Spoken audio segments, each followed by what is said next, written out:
अरे दोस्त, तू गर्लफ्रेंड काहे नहीं बनाता है? दोस्त, हम उसे काम नहीं करते हैं। ओहो, तो सीधा सीधा बोल देना कि हमसे कोई पटवे नहीं करती। बात तो सही है। तू क्या बोलता है? मजबूरी है।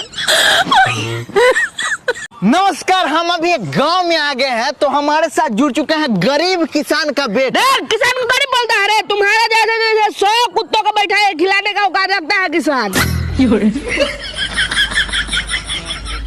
तो नमस्कार, प्रणाम। आज हमारे साथ एक विश्व लेवल के शायर जुड़ चुके हैं जो आप लोगों के बीच एक शायरी पेश करना चाहते हैं। हाँ तो कीजिए। अर्ज किया है कि रिपोर्टर का गाल मार लिया है। जैसे कि आप देख रहे हैं कि हमारे साथ जो व्यक्ति जुड़ चुके हैं, एक शायर है, बहुत अच्छा शायरी कहते हैं। तो भाई साहब, एक शायरी सुनाइए तो। ये दुनिया हमसे प्यार किया, हमें बहुत अच्छा लगा। हद तो उस दिन हो गया किस दिन? जिस दिन हमसे प्यार के बदले